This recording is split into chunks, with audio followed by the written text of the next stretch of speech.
আসসালামু আলাইকুম প্রিয় দর্শক, অন্য মঞ্চের আলাপচারিতায় আপনাদের সকলকে আমন্ত্রণ জানাচ্ছি। সম্মানিত দর্শক, ভারতের পররাষ্ট্রমন্ত্রী ডক্টর এস জয়শঙ্কর বাংলাদেশের ক্ষমতাচ্যুত প্রধানমন্ত্রী শেখ হাসিনাকে নিয়ে অত্যন্ত গুরুত্বপূর্ণ কিছু কথা বলেছেন। সেটি নিয়ে ছোট করে কয়েকটি কথা আপনাদের সঙ্গে বলতে চাই।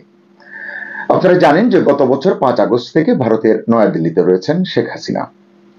এরপর থেকেই বিভিন্ন সময়ে কখনো খুব জোরে সোরে, কখনো স্তীমিত আকারে এটি আলোচনায় এসেছে সরকারের তরফ থেকে যে শেখ হাসিনাকে কবে, কখন, কিভাবে ফেরত পাবে বাংলাদেশ। বলা যায় যে এটি আসলে সরকারের কাছে অত্যন্ত গুরুত্বপূর্ণ একটি ইস্যু এবং দেশের মানুষের কাছেও এটি চরম কৌতূহলের একটি বিষয়। একটা গোষ্ঠীর কাছে তো মারাত্মক কৌতূহলের বিষয়। এটা নিয়ে আসলে আমরা কথা বলেছি বিভিন্ন সময়ে, বিভিন্নভাবে অনেক কথাই বলা হয়েছে। আমাদের বিশ্লেষণের সারমর্ম যেটি বেরিয়ে এসেছে সেটি হচ্ছে যে শেখ হাসিনাকে ভারত ফেরত দেবে এটি আসলে মনে হয়নি বা মনে হচ্ছে না। কিন্তু ইউনূস সরকার এবং সরকারের কিছু গুরুত্বপূর্ণ ব্যক্তি আসার কথা শুনিয়েছেন, বলেছেন এইবার শেখ হাসিনাকে ফেরত দেবে ভারত, নইলে দুই দেশের সম্পর্কের ভবিষ্যৎ কি হতে পারে তা নিয়েও কথা বলেছেন আমাদের পররাষ্ট্র উপদেষ্টা তৌহিদ হোসেন। এটি একেবারে সাম্প্রতিক ঘটনা। আপনারা জানেন যে আন্তর্জাতিক অপরাধ ট্রাইব্যুনালে যখন তাকে মৃত্যুদণ্ড দেওয়া হয়, তারপরে আবার যখন নোট ভার্বাল পাঠানো হয় শেখ হাসিনাকে ফেরত চেয়ে, তারপরে আমাদের পররাষ্ট্র উপদেষ্টা এই কথাগুলো বলেছেন। কিন্তু ভারত আসলে এসব গায়ে মাখেনি। তারা খুব মানে কি বলবো এটিকে, যে কোনো ধরনের প্রতিক্রিয়া তেমন না দেখিয়ে বলেছে যে প্রত্যর্পণের চিঠি আমরা পেয়েছি এবং এ সংক্রান্ত বিষয়াদি পরীক্ষা নিরীক্ষা করা হচ্ছে। ভাবখানা এমন যে পরীক্ষা নিরীক্ষা হলে তারা জানাবেন। তো এতেই আসলে আমাদের সরকারের, অন্তর্বর্তী সরকারের লোকজন আশাবাদী হয়েছেন এবং সেটা দেশের মানুষকে ঘটা করে জানিয়েছেন। কিন্তু এই পরীক্ষা নিরীক্ষা কতদিন চলবে, কবে শেষ হবে, এটা কেউ বলতে পারে না। ইতিমধ্যে আমরা দেখছি যে পররাষ্ট্র উপদেষ্টা বলতে শুরু করেছেন ভারত এখনো সাড়া দেয়নি, আমরা অপেক্ষায় আছি। তবে আশা করছেন যে এবার একটা জবাব তিনি পাবেন, বলেছিলেন কয়েকদিন আগে। কিন্তু এখন আবার বলছেন যদি তারা জবাব দেয় তো ভালো, না দিলেও এটির কারণে দুই দেশের সম্পর্ক, যে দ্বিপাক্ষিক সম্পর্ক, সেটি আটকে থাকবে না। কিন্তু ভারতের পররাষ্ট্রমন্ত্রী এস জয়শঙ্কর যে কথাগুলো বলেছেন তার ভিতর থেকে কিন্তু আমরা একটা জবাব পেতে পারি, সরাসরি না হলেও বার্তাটি কিন্তু স্পষ্ট বোঝা যাবে। কি বলেছেন ভারতের পররাষ্ট্রমন্ত্রী এস জয়শঙ্কর? তার বক্তব্য হচ্ছে যে বিশেষ এক পরিস্থিতিতে ভারতে আশ্রয় নিয়েছেন বাংলাদেশের ক্ষমতাচ্যুত প্রধানমন্ত্রী শেখ হাসিনা। এখন তিনি ভারতেই থাকবেন কিনা সেই সিদ্ধান্ত একান্তই তার উপর নির্ভর করছে, মানে শেখ হাসিনার উপর নির্ভর করছে। শনিবার নয়াদিল্লিতে হিন্দুস্তান টাইমসের লিডারশিপ সামিটে এনডিটিভির সিইও এবং প্রধান সম্পাদক রাহুল কানওয়াল অনেকগুলো প্রশ্ন করেছেন তাকে। রাহুল কানওয়ালের একটি প্রশ্নের জবাবে এই কথাগুলো বলেছেন ভারতের পররাষ্ট্রমন্ত্রী। একই সময়ে তিনি বাংলাদেশের সঙ্গে দ্বিপক্ষীয় সম্পর্ক ভবিষ্যতে উন্নত হবে এমন আশাবাদও ব্যক্ত করেছেন। তিনি বলেছেন যে তার মনে হয়েছে দ্বিপক্ষীয় সম্পর্ক উন্নত না হওয়ার কোনো কারণ নেই। আমারও তাই মনে হয়, আসলে এটির উন্নত না হয়ে উপায়ও নেই। দুটো প্রতিবেশী দেশ সম্পর্কের উন্নয়ন কিন্তু অপরিহার্য, যেটি পররাষ্ট্র উপদেষ্টার কথা কিন্তু বোঝা গেছে যে এই একটি ইস্যুর কারণে পুরো বিষয়টা কিন্তু কোথাও আটকে থাকবে না। যাই হোক, আপনারা তো জানেন যে বললাম একটু আগে যে মানবতা বিরোধী অপরাধের দায়ে যে গত মাসে বাংলাদেশের আন্তর্জাতিক অপরাধ ট্রাইব্যুনাল যে তাকে মৃত্যুদণ্ড দিয়েছে, এরপর থেকে বাংলাদেশের সরকার আবার তৎপরতা শুরু করেছে। তাকে ফেরত পাওয়ার জন্য নানান ধরনের চেষ্টা করা হচ্ছে। আন্তর্জাতিক চাপ দেওয়া যায় কিনা সেটিও তারা ভেবে দেখছে। এরকম খবর পাওয়া গেছে যে অন্তর্বর্তী সরকার জাতিসংঘের একটি টিম খুব শিগগিরই বাংলাদেশে আসতে যাচ্ছে। সেই আন্তর্জাতিক চাপটা জাতিসংঘের মাধ্যমে তারা দিতে যাচ্ছে, এমন কথাটিও শোনা যাচ্ছে। কিন্তু ভারতের যে অবস্থান, তারা একেবারেই চুপ করে আছে। পরীক্ষা নিরীক্ষার নামে তারা সময় নিচ্ছে, এটি স্পষ্ট বোঝা যাচ্ছে। প্রথম দিকে শেখ হাসিনার প্রত্যর্পণ নিয়ে সরকারের তরফ থেকে যেরকম সোচ্চার হতে আমরা দেখেছি, ইদানিং আবার দেখছি যে একটু নীরব, সরকার চুপচাপ আছে, এটি নিয়ে খুব একটা উচ্চবাচ্য করছে না। ওই যে বললাম, তৌহিদ হোসেন আমাদের পররাষ্ট্র উপদেষ্টা বলেছেন যে শেখ হাসিনাকে ফেরত না দেয়া হলেও আমাদের সম্পর্ক আটকে থাকবে না।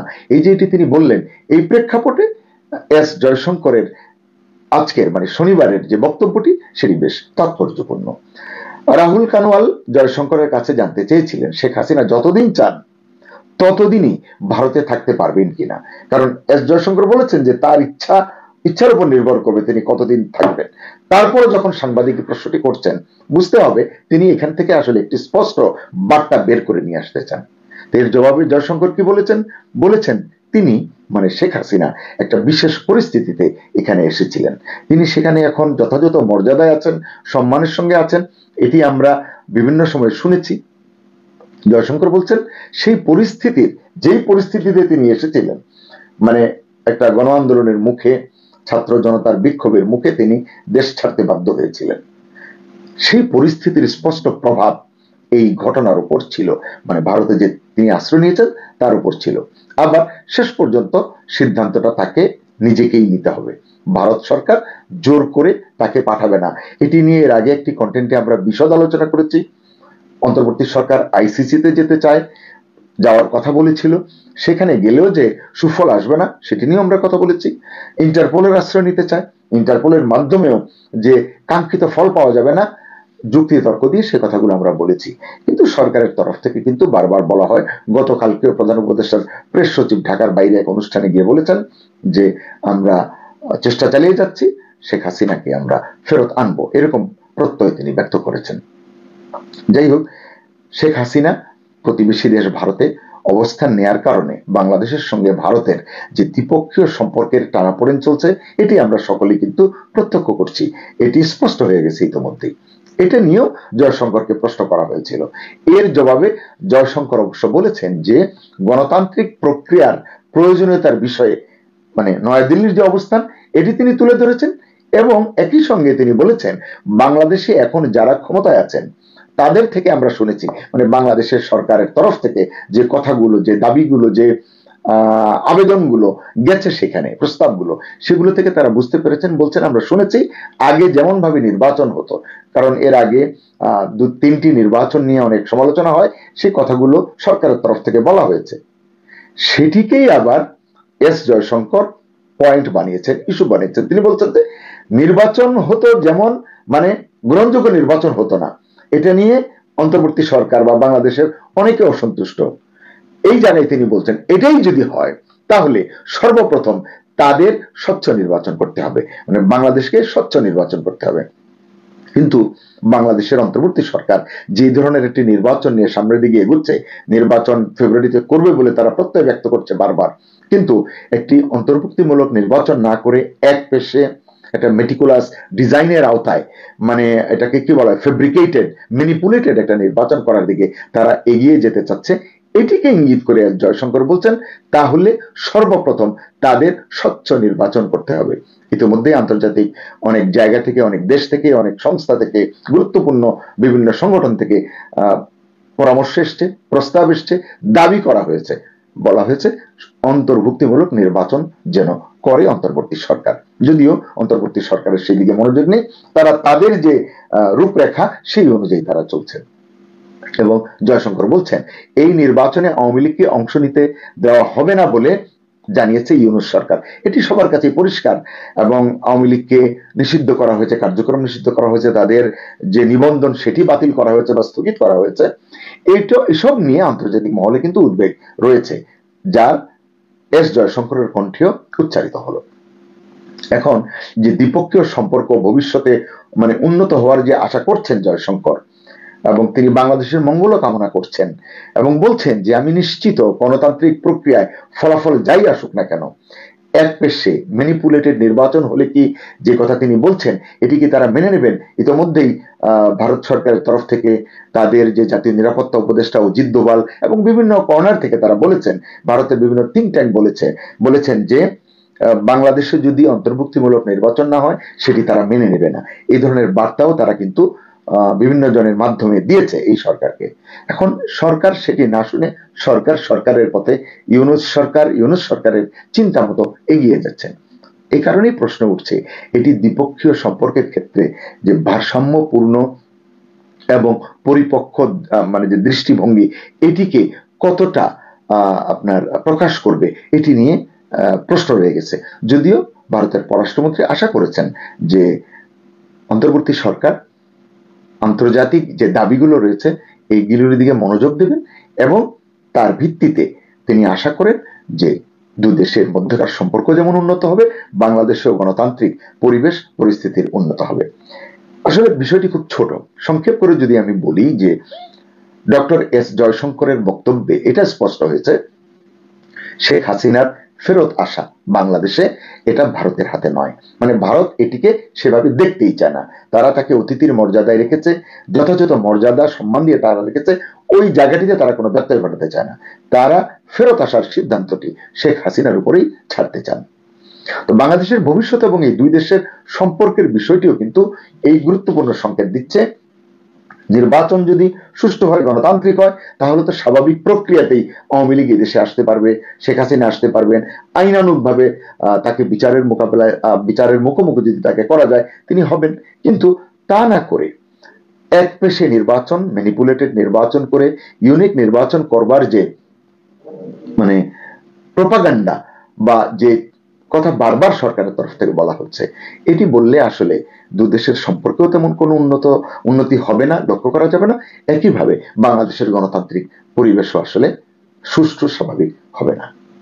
এই মুহূর্তে আপনাদের সামনে কথা বলতে এসে বাংলাদেশ ভারত সম্পর্কে নাটকীয় মোড়, এই শিরোনামে এই মুহূর্তে কথা বলতে চাই। শিরোনামটি এবং যে আলাপটি করতে চাই, এই আলাপটি এই মুহূর্তে ঠিক আমার নয়।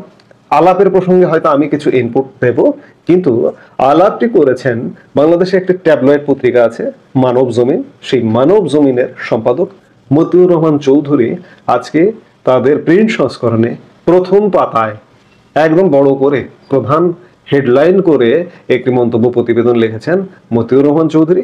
সেটির আলোকেই আমরা কথা বলতে চাই। মতিউর রহমান চৌধুরী লিখছেন যে বাংলাদেশ ভারত সম্পর্ক কখনো ঐতিহাসিক, কখনো টানাপোড়েনের, কখনো রাখি বন্ধনের, আবার কখনো বৈরী। শেখ হাসিনা জামানায় এসে হয়ে গেল একতরফা আত্মসমর্পণমূলক।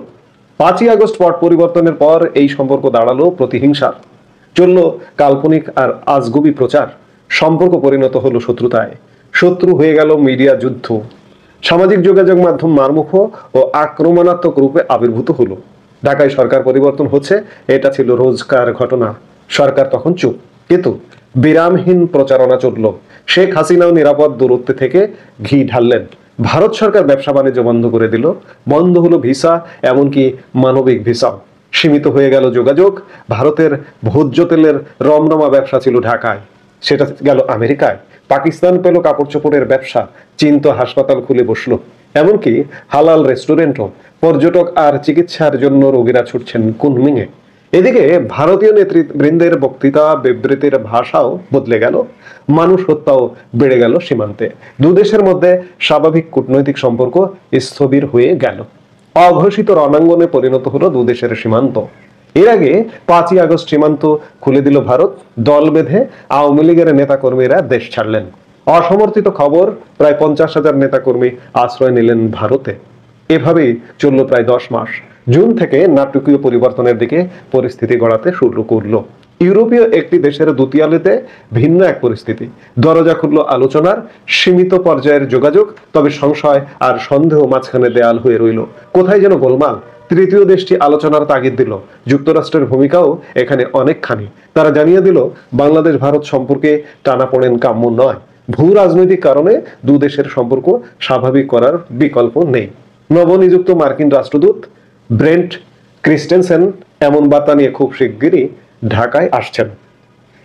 এটি খানিকটা ভুল বলা যায়। নবনিযুক্ত মার্কিন রাষ্ট্রদূত হচ্ছেন সার্জিও গোর। তিনি বর্তমানে ভারতেই আছেন, অবস্থান করছেন, ভারতে এসছেন, গত মাসেই ভারতে এসছেন। এই পটভূমিতেই ভারতের নিরাপত্তা উপদেষ্টা অজিত দোভাল ও বাংলাদেশের নিরাপত্তা উপদেষ্টা ডক্টর খলিলুর রহমানের মধ্যে যোগাযোগ স্থাপিত হয়। প্রাথমিক আলোচনার পর দিল্লিতে ডক্টর খলিলকে আমন্ত্রণ জানান অজিত দোভাল। বৈঠকটি হয় অত্যন্ত আন্তরিক পরিবেশে। দুপক্ষের মধ্যে বিদ্যমান দূরত্ব কমানোর তাগিদ আসে অনেকটা অপ্রত্যাশিতভাবে।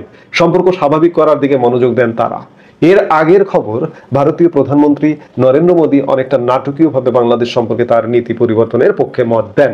জাতীয় নেত্রী বেগম খালেদা জিয়ার অসুস্থতায় নরেন্দ্র মোদীর টুইট এরই স্পষ্ট ইঙ্গিত দেয়। এজেন্সি নির্ভর কৌশল বাদ দিয়ে মোদী রাজনৈতিকভাবে সম্পর্ক উন্নয়নের সিদ্ধান্ত নেন নীতি নির্ধারকদের বৈঠকে। দুদেশের মধ্যে 15 মাস কূটনীতি ছিল অনেকটা অনুপস্থিত। এজেন্সির ওপর নির্ভরশীল ছিল ভারতের নীতি নির্ধারকরা। পর্যালোচনা করে তারা দেখতে পান ওই কৌশল ভুলে ভরা। এতে সম্পর্কের উন্নতি হবে না, বরং আরো তিক্ততা বাড়বে। ঢাকায় ভারত বিরোধী কাফেলা আরো লম্বা হবে। দুদেশের সম্পর্ক উন্নয়নে সর্বোচ্চ অগ্রাধিকার দিয়ে নীতি কৌশল সাজালেন নরেন্দ্র মোদী। কূটনৈতিক সূত্রগুলো বলছে নরেন্দ্র মোদী নিজেই এখন বাংলাদেশ পরিস্থিতি পর্যবেক্ষণ করবেন। নিরাপত্তা উপদেষ্টা অজিত দোভালকে সম্পর্ক এগিয়ে নেওয়ার দায়িত্ব দিয়েছেন ইতিমধ্যেই। ঢাকায় ভারতীয় হাইকমিশনার প্রণয় ভার্মা ও দিল্লিতে বাংলাদেশের হাইকমিশনার রিয়াজ হামিদুল্লাহ আরো সক্রিয় হলেন। অন্তর্বর্তী প্রশাসনের প্রধান ডক্টর মোহাম্মদ ইউনূসের ঘোষিত নীতি নিয়ে এগুতে থাকলেন ডক্টর খলিল। কে ছোট কে বড় বিবেচনায় নয়, ইউনূস বিশ্বাস করেন সমতার ভিত্তিতে সম্পর্ক। খলিল দিল্লির বৈঠকে এটাই তুলে ধরলেন। সংবিধানে আছে সবার সঙ্গে বন্ধুত্ব, কারোর সাথে শত্রুতা নয়। এই দৃষ্টিভঙ্গির কিঞ্চিত পরিবর্তন, বন্ধুর সঙ্গে বন্ধুত্ব, এটাই এখন অগ্রাধিকার। খলিল দোভাল বৈঠকে কি আলোচনা হয়েছে জানা যায়নি, এ নিয়ে কেউ কথা বলছেন না। তবে ধারণা করা হচ্ছে আওয়ামী লীগ ও শেখ হাসিনা সম্পর্কে সুনির্দিষ্টভাবে আলোচনা হয়েছে। ভারতীয় পররাষ্ট্রমন্ত্রী এস জয়শঙ্করের সাম্প্রতিক বক্তব্যে এই ইঙ্গিতই পাওয়া যায়। ভারতীয় নীতি নির্ধারকরা এখন বিশ্বাস করতে শুরু করেছেন তাদের নীতি কৌশলের কারণে ঢাকায় ভারত বিরোধী প্রচারণায় শুধু বাড়েনি, এই সুযোগে অন্য একটি শক্তি ঢুকে পড়েছে, যা একসময় উদ্বেগের কারণ হতে পারে। 71 সনে বাংলাদেশ প্রতিষ্ঠায় ভারতের যে অবদান ছিল তাও মানুষ ভুলে যাবে। আওয়ামী লীগের সঙ্গে সম্পর্কের পুনর্মূল্যায়নের পরামর্শ দেন কেউ কেউ। তারা বলেন বাংলাদেশকে কোনো অবস্থাতেই হাতছাড়া করা যাবে না, হাত বাড়াতে হবে বন্ধুত্বের, সম্পর্ক করতে হবে স্বাভাবিক। ঢাকার তরফে বলা হয়েছে দরজা খোলা, যে কেউ আসতে পারে, আমরা কাউকে বিশেষভাবে আমন্ত্রণ জানাইনি। এখানে বলে রাখা ভালো, এই মুহূর্তে ভারতের ভেতরেই বাংলাদেশ নীতির কড়া সমালোচনা করছেন কেউ কেউ। এরই মধ্যে বাংলাদেশ বিরোধী প্রচারণা কিছুটা থেমেছে, বদলে গেছে মিডিয়ার শিরোনামও। বিশ্লেষকরা বলছেন ভুল নীতির কারণে একইভাবে দক্ষিণ এশিয়ার অন্য দেশগুলো ভারত থেকে নিরাপদ দূরত্বে চলে যাচ্ছে, যার সুযোগ নিচ্ছে দূরের এবং কাছের শক্তি। এই ছিল মতিউর রহমান চৌধুরীর মন্তব্য প্রতিবেদন। কিন্তু এই মন্তব্য প্রতিবেদনটা খানিকটা একপেশে মন্তব্য প্রতিবেদন। ভারতের নীতির আসলে এখনো পর্যন্ত কোনো পরিবর্তন হয়নি, এটাই হচ্ছে মোদ্দা কথা। গতকালকে এস জয়শঙ্কর ভারতের বিদেশ মন্ত্রী এনডিটিভির এক সাক্ষাৎকারে যে মন্তব্যগুলো করেছেন যে ভারত বাংলাদেশে একটি অবাধ, নিরপেক্ষ এবং সুষ্ঠু নির্বাচন দেখতে চায়, এবং এর কথাও বলেছেন যে বর্তমান যে সরকারটি আছে কিংবা বর্তমান যে রাজনৈতিক ব্যবস্থা আছে তারা অভিযোগ করছে যে অতীতের নির্বাচন ছিল প্রশ্নবিদ্ধ। প্রশ্নবিদ্ধ যদি নির্বাচনই হয় তাহলে বাংলাদেশ আরেকটা প্রশ্নবিদ্ধ নির্বাচনের দিকে এগুচ্ছে। এ বিষয়ে ভারতের ঘোর আপত্তি আছে। বাংলাদেশের নির্বাসিত প্রধানমন্ত্রী ভারতে অবস্থান করছেন। বাংলাদেশের নির্বাসিত প্রধানমন্ত্রীকে ফেরত পাঠানোর ব্যাপারে ভারতের নীতি এখনো পর্যন্ত অটল। 2 ধাপে বাংলাদেশ সরকার চিঠি দিয়েছে, সেই চিঠির একটিরও জবাব দেননি, এবং ভারত শেখ হাসিনার ব্যাপারে কোনো হস্তক্ষেপ করবেন না। নীতির পরিবর্তনটা কিভাবে হলো? মতিউর রহমান চৌধুরী তার মন্তব্য প্রতিবেদনে বলছেন যে ভারতের ভোজ্য তেলের রমরমা ব্যবসা ছিল ঢাকায়, সেটা গেল আমেরিকায়। আমেরিকায় গিয়ে বাংলাদেশকে লাভবান হয়েছে। বাংলাদেশকে বেশি দামে মার্কিন যুক্তরাষ্ট্র থেকে সয়াবিন তেল কিনতে হচ্ছে বা হবে। যে সয়াবিন তেল ভোক্তা, বাংলাদেশের ভোক্তাদের পকেট কাটবে, ভারত থেকে এলে সেটা আমাদের জন্য সাশ্রয়ী মূল্যে আমরা পেতাম। এরকম নানা ক্ষেত্রে পকেট কাটার একটা করে ব্যবস্থা তৈরি হয়েছে। পাকিস্তান পেল কাপড় চোপড়ের ব্যবসা। মতিউর রহমানের প্রতিবেদনে এমনটা বলা হচ্ছে। পাকিস্তানি কাপড় চোপড় দিয়ে যদি আমরা চলি আমাদের জীবন শেষ। একটি উদাহরণই যথেষ্ট, যে আমাদের এই যে গার্মেন্টস শিল্পের 85% কাঁচামাল ভারত থেকে আমদানি, এখনো পর্যন্ত আমদানি হয়। মতিউর রহমান চৌধুরী তার মন্তব্য প্রতিবেদনে বলছেন যে কাপড় চোপড়ের ব্যবসা গেছে পাকিস্তানে। নো, ভারতের হাতেই আছে এখনো পর্যন্ত, এবং ভারত নির্ভরতা আছে। ভারত থেকে পাকিস্তানের সেই সক্ষমতাও নেই, আমাদের যে চাহিদা সেই অনুযায়ী যে যোগান দেবে সেই সক্ষমতাও নেই। কিংবা আমরা যদি দূরদেশ থেকে তুলা বা সুতা আমদানি করতে যাই, ভারতের থেকে না হলে 20-25% বেশি দামে কিনতে হবে। আমাদের পণ্যের দাম বেড়ে যাবে, আমরা বিদেশে মার্কেট হারাবো, এমন নানা রকম সংকট তৈরি হবে। চীন তো হাসপাতাল খুলে বসলো বাংলাদেশে, এমন কথা বলছেন মতিউর রহমান চৌধুরী। আজকে 1.5 বছর হতে চললো, চীনের হাসপাতাল হয়েছে কোথায়? রংপুরে হওয়ার কথা, উত্তরবঙ্গে। উত্তরবঙ্গের কোনো মানুষ বলবেন যে একটা ইট পড়েছে কোনো মাটিতে? এই কথাবার্তাগুলোকে কিভাবে মূল্যায়ন করব? বার্তাবাজি কথাবার্তা, গাল গল্পের কথাবার্তা? তেমনটাই মনে হচ্ছে। আমরা 1.5 বছর ধরে শুনছি যে বাংলাদেশে চীনের হাসপাতাল হচ্ছে না, কোনো অগ্রগতি নেই এ ব্যাপারে। পর্যটক আর চিকিৎসার জন্য রোগীরা ছুটছেন কুনমিংয়ে, পর্যটনের জন্য চীনে যাচ্ছেন, আমরা তো জানি না আসলে। কিংবা রোগীরা কুনমিংয়ে চিকিৎসার জন্য, কুনমিংয়ে বিশেষ হাসপাতাল বাংলাদেশের জন্য বরাদ্দ করেছে চীন, সেখানে যাচ্ছে, এমন কোন তথ্য পরিসংখ্যান কি আছে? এগুলো শুধু গাল গল্প ছাড়া আসলে কিছুই নয়। আবার খালেদা জিয়ার অসুস্থতায় সমবেদনা জানিয়েছেন নরেন্দ্র মোদী, চিকিৎসা সহায়তা দিতে চেয়েছেন। এটিকেও অনেকে দেখছেন যে ভারতের সম্পর্কের নাটকীয় মোড়। এবং ভারত বাংলাদেশ সম্পর্কের নাটকীয় মোড়টা কোথায় আমরা তো সাদা চোখে দেখতে পাচ্ছি না। যারা ভারত বিরোধী, যারা আওয়ামী লীগ বিরোধী, যারা স্বাধীনতা বিরোধী, যারা মুক্তিযুদ্ধ বিরোধী, তারা হয়তো দেখতে পারেন। তারা ভারতকে অসহায় বলতে পারেন যে ভারত অসহায়, ভারত ঠেকাই পড়ে বাংলাদেশের সাথে সম্পর্ক রাখবে। আরে বাবা, বাংলাদেশ কি হয়ে গেছে? বাংলাদেশকে যদি ব্লক করে দেয় ভারত, তাতে ভারতের কিচ্ছু যায় আসে না। এগুলো আসলে অপব্যাখ্যা ছাড়া কিছু নয়।